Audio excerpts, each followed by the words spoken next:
Diabetes Connections is brought to you by OneDrop, created for people with diabetes by people who have diabetes. By Gvoke Hypo-pen, the first pre-mixed auto-injector for very low blood sugar. And by Dexcom. Take control of your diabetes and live life to the fullest with Dexcom. This is Diabetes Connections with Stacey Simms. Hi, and welcome to another episode of our show. As this episode goes live, it is Election Day in the United States, and we are not going to focus on that here. I am guessing many of you have actually found this episode in the days following its initial release, but whenever you are joining us, I think this is a really interesting topic that, many of us experienced for the first time this year, and that's telehealth. If you are new to the show, I'm really glad you found us. I'm your host, Stacey Simms, and we aim to educate and inspire about type 1 diabetes. My son, Benny, was diagnosed when he was a toddler way back in 2006. He is now a sophomore in high school, and we had one telehealth visit earlier this year. That was back in March when kind of everything started. We were able to go into the doctor's office for his summer and fall endocrinology appointments. I talk more about the experience, how it went, some of the pitfalls that we ran into for that first telehealth appointment, and I do that in the interview.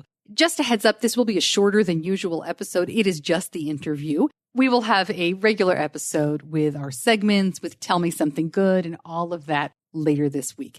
For this episode, I am talking to the folks from Doximity. This is a professional medical network, sort of like LinkedIn for doctors. They had a study recently that said endocrinology is the specialty that uses telemedicine the most, number one, out of everybody. And there are some interesting reasons why. Of course, remote or telehealth or whatever you want to call it was huge earlier this year. It did peak around April or May, but there are some predictions that about 20% of all medical visits will still be conducted via telemedicine by the close of this year, by the end of 2020. And that would represent about $29 billion worth of medical services. It is certainly worth watching.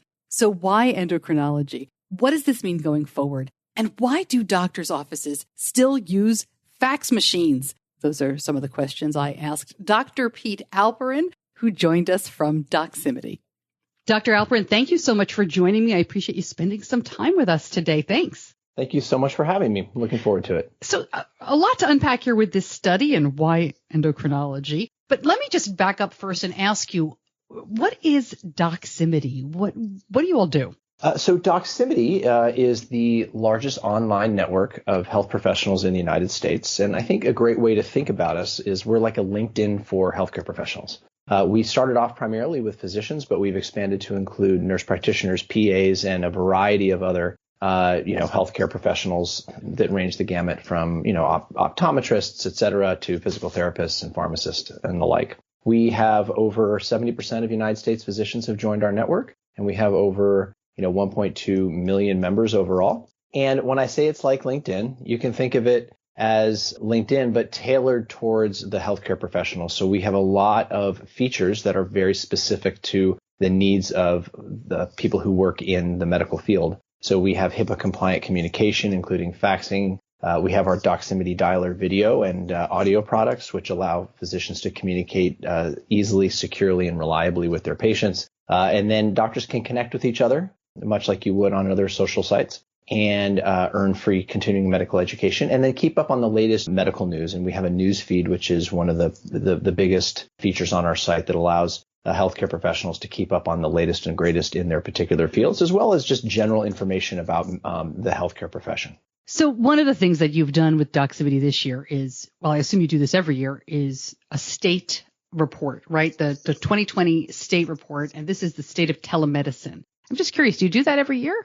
This is the second year that we've done this, and we've done studies in a variety of other areas. So we've done workforce studies, but we have a unique position in the market, being able to, call on the information and the opinions of, like I mentioned, over 70% of the U.S. physician base. And as a result, it gives us a really nice vantage point so that we can understand and really learn about these issues, particularly workforce issues. So let's talk about the 2020 State of Telemedicine report. And It's interesting because I have a great audience. I have a very smart audience, but I also have an audience that is uniquely positioned to experience probably just as much, if not more, telehealth than anybody else in the country this year. So I'm really curious to hear these results because endocrinology was the number one specialty that utilizes telemedicine the most in that study. Tell me a little bit more about that, by number, by percentage.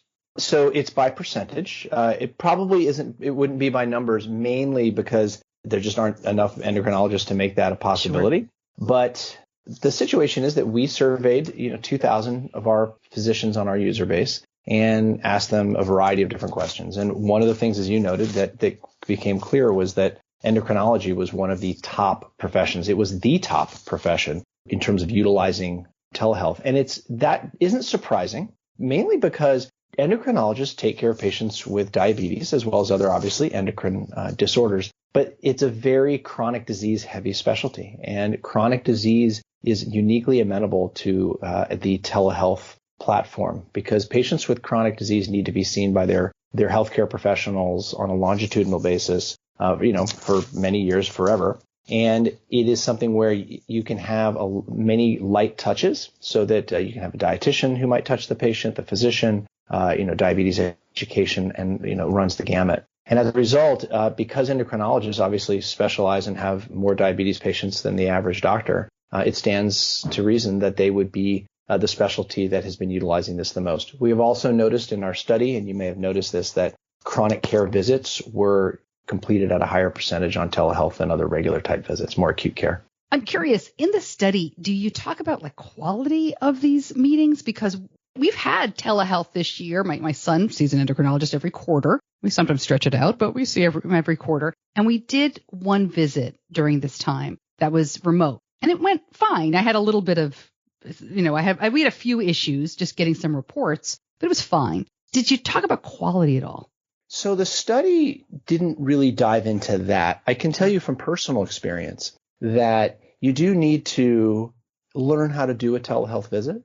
You need to prep your patients properly. And so it is very, very beneficial if you send patients, at least the ones who've not had a visit before on using a telehealth platform, to, the different tips and tricks to be able to make that visit as ideal as possible. And then the physician themselves needs training to make sure that they understand how to interact, look at the camera, the variety of different things. So we didn't go into that in the study, but it is something that I know is important for all physicians and, frankly, patients you have to kind of acclimate themselves to that communication platform. Yeah, our biggest problem was the actual reports. My son uses an insulin pump. He uses a continuous glucose monitor, and they have separate reports that are, you're able to get online. But, we had sent it, the office had called us, and here's the Clarity report login. Here's the T-Slim report login. And then the doctor was online. He's like, nobody gave me anything. So I had to give him my login while we were talking. It was really fun. We've known him for 14 years, so it was no big deal. But it was funny to have to, I think we were also his first visit that way. So I'm sure it got better, but it was funny, especially with diabetes, especially with type 1, there can be so many technical things if you're lucky enough to have access to the technology. Okay, absolutely. Let's get back to the report. I know it's a little early to extrapolate, from a report like this. But what do you think? I mean, and on your network, are physicians excited about telemedicine? Do they like it? Do they think it's going to continue? So they do think it's going to continue, and I think they're excited as well. I think there was a little bit of trepidation in the beginning because it was really thrust upon people. And I think there remains some unanswered questions. So let me go into each of those. There's no question that telehealth is going to stay. I mean, the expectation is that there'll be a $29 billion worth of telemedicine visits by the end of 2020 and over 100 billion by the end of 2023. So this is something that is absolutely not going to go away. And it's not going to go away because patients like it. And frankly, physicians are growing to like it as well. The reasons that patients like it is that it's quite convenient. And particularly for patients with chronic illness or patients who have difficulty getting to the doctor's office, it can really be a lifeline. It's much easier to have additional visits over a telehealth platform and then have maybe a quarterly visit where the patient actually comes in to see you than it is to have that patient come to your office, every few weeks. But I'm talking about patients who have, particularly brittle diabetes or, need to be seen on a more frequent basis for whatever particular reason. I think that if you look at the study, that it bears that out with the increase in the chronic care visits that you saw, and also just the satisfaction in general. Now, like I mentioned, there are a few kinks that need to continue to be worked out right now. As we noted in the study, the payments for these visits is not 100% certain going forward, although all indicators are that this is going to be made permanent. But, if I'm being accurate right now, CMS, for instance, is operating on waivers that allow you to bill for the visit in the way that you would want to be able to. As like mentioned, all indicators are that's going to be made permanent. That's probably the biggest sort of thing that remains to be worked out. But private payers seem to be following suit as well. Now, you're an internist. You're not an endocrinologist, but I know you've seen patients and people with diabetes. I'm curious what you think about the missing element of telehealth, especially as it pertains to a chronic condition like this. And that's the person. That's the in-person relationship. And as a parent of a child with type 1, as a wife of a husband with type 2, the personal relationship that they have with their separate physicians is so important to their care. And while I think telehealth is great, I would hate to see it take over, right? My son and I were talking about this, and he felt the visit was worthless. It was not. We actually made, he's 15. He thinks a lot of things are worthless. But we made basal rate changes. We checked in on certain things. But then when we were able to go back to the office over the summer, he thought it was a much better visit. I don't know, from where I stood, it wasn't as dramatic a difference as he had indicated, but I think he had a lot to say about it. I'm curious, from your perspective as the physician, what you think about that. I think that there's never going to be a substitute for an in-person visit, full stop. But that said, I think it's like all pieces of technology, the key is finding the right place to use it, because it's not about the technology. It's about the physician-patient conversation and the care that you're delivering. And so the best technology is invisible, right? It disappears. And so that it's about that connection that you have. I think that, like we talked about in your previous question, there does need to be some acclimation on the part of the patient and the physician in terms of getting used to this. But I still strongly believe that the overwhelming, I guess you would call it the fundamentals of it, are really just on the side of telemedicine. It's efficient. You have the ability to touch more patients. Now, one thing that I've thought about is that a telemedicine visit is always easier with a patient that you already know. Yeah. So that's also another reason why I think that in the realm of chronic care, which diabetes is squarely in the middle of, you're going to need to have that initial visit with the patient in person. But over time, having a phone call or a video visit is actually fine because you know the patient and the patient knows you.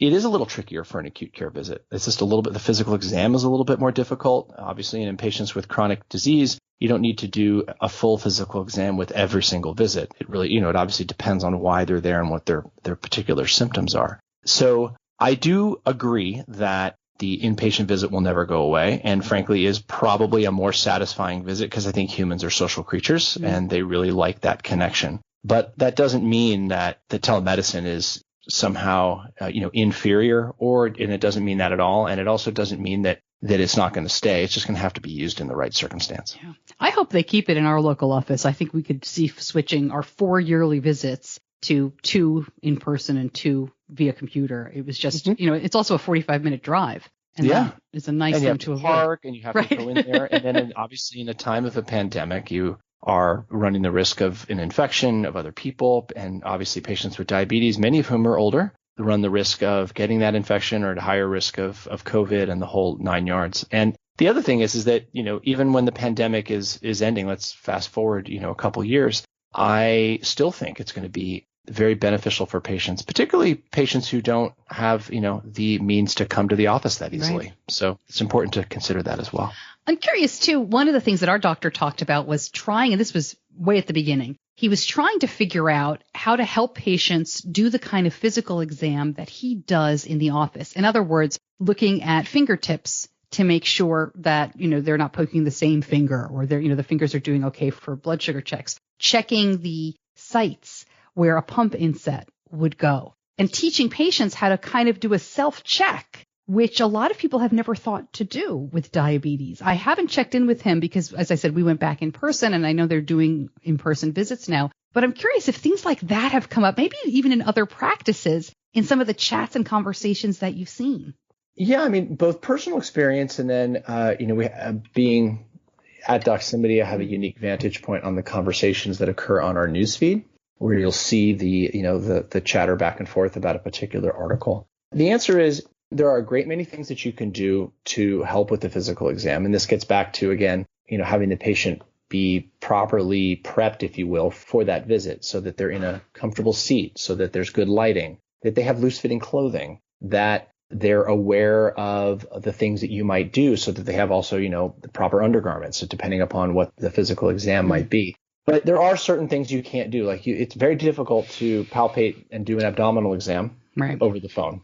And it's a tricky part of the any physician will tell you the abdominal exam is always one of the trickier parts of any exam. It's also hard to listen to lungs, if you will, over the phone. But there are some things you can do. For instance, if a patient's complaining of abdominal pain and they're mobile, you can ask them to sort of maybe jump up and down and see whether or not that hurts. Because really what you're looking for is a sudden jar. Far from the exam that all of us learned in medical school, and probably far from the same level of sensitivity and the ability to diagnose things, but it certainly can help.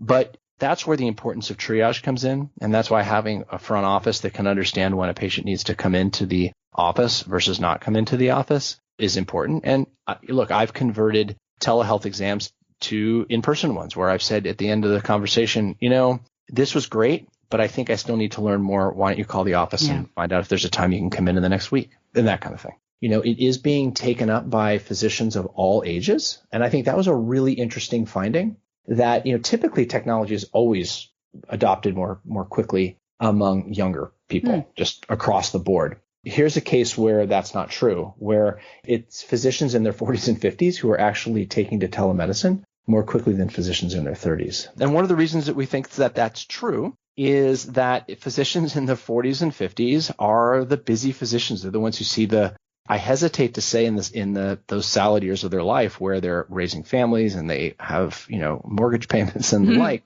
And so they're working more. I also perhaps think that their practices are bigger. They're more comfortable with their patient base. And it takes a certain level of comfort, like we talked about, with your patient panel and the folks that you're caring for to have a telemedicine visit be just the most optimal thing it can be. Again, not that you can't do it when you're a younger physician, but when you're just starting out, you don't know quite as much. If you ask any physician, they'll tell you that the amount of learning that they did in their first 3 years after their residency training is just absolutely the most, because that's when you can't turn to anybody else and say, hey, what would you do about this? The buck stops with you.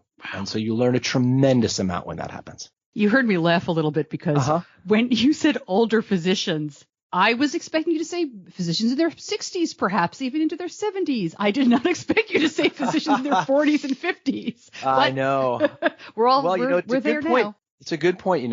Half of all U.S. physicians are, over 50. And, there's probably a big wave coming of physicians who are going to, start to cut back. Well, as someone who is pushing toward 50 very rapidly, I'm not happy to hear the older term being used, but I'll take it. I'm over 50, so I'm able to find something. It is what it is. Hey, before I let you go, one of the very first things you said, I made a note to come back to. You were talking about Doximity, and you were talking about the things that everybody can do, and you mentioned fax machines. This has nothing to do with anything we've talked about, but I have to ask you, why are American doctors and our healthcare system still using fax machines when nobody has one at home? Nobody uses the technology anymore. I mean, why? It's a fantastic question, and it has its roots. It comes down to two things, but it has its roots in the HIPAA law. So most people, I imagine, in your audience are familiar with HIPAA. Most people are familiar with HIPAA. So that's the primary piece of federal legislation that governs patient privacy. It also governs communication. And when HIPAA was written in the late 90s or mid to late 90s, the fax machine was ubiquitous. I mean, that was 25 years ago. But the fax machine was grandfathered. And therefore, if I send a fax to another physician or to anybody, that the communications and the security around that is just handled differently legally, and there's more protections for it. So that's the first thing. So that's why faxes never went away. And then at the same time, as electronic health records came about and, email became the primary sort of medium of communication, that was not covered. And therefore, there's all sorts of security protocols that need to happen. You need to use secure email when there's patient information. And because of those security issues, it's a patchwork, it's a quilt of rules and regulations, physicians have just stuck with the fax machine because it's in every physician's office. And now it's on every physician's phone. It was the very first feature we created because it's the thing that physicians use. I mean, I faxed something this weekend, sending orders to a nursing home for a patient who needed some medication changes. And so from your phone. From my phone. And so that's what we offer on Doximity, is that ability to fax, receive, send, sign, and send it. So I never touch a piece of paper per se, but it all happens over a fax protocol. And that's actually what a lot of physicians do. So it's not always, when you hear fax machine, it's still a ton of paper, but a lot of physicians have moved to eFax. So you see that as well. And I guess as patients, we can do that too. I had an eFax account for a while, but I only used it for doctors. Exactly. I know. It's a very interesting thing. And there you go. I know you weren't expecting to talk about that, but I appreciate it's a great question. You know, we still have a huge number of our users who use our fax machine. And it's the kind of thing that even if you're not a heavy fax user, you still need to have one because you need to be able to receive information from other physicians. Well, Dr. Alperin, thank you so much for joining me. This was really interesting. And I hope you can come back maybe and let us know other things that you find in Doximity that are of interest to people with diabetes. Thank you so much. Thank you so much for having us. It's an important study. It's an important time in medicine, and we appreciate you helping us get the message out.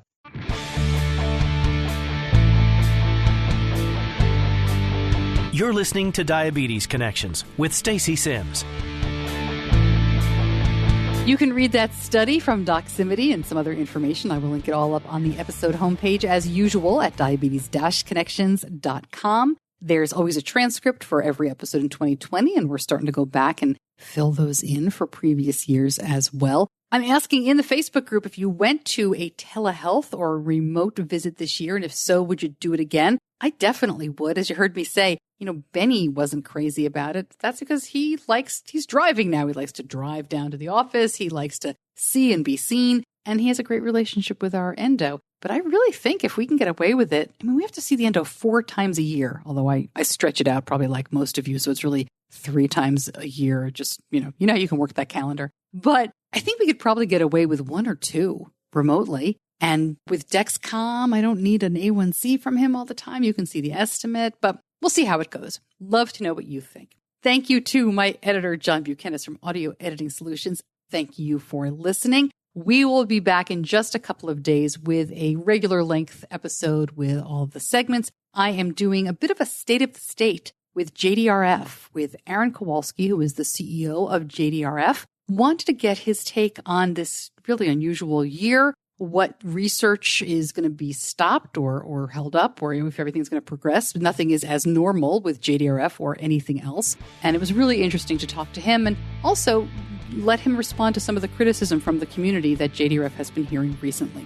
That will follow in just a couple of days, likely Thursday of this week. Until then, I'm Stacey Simms. Be kind to yourself.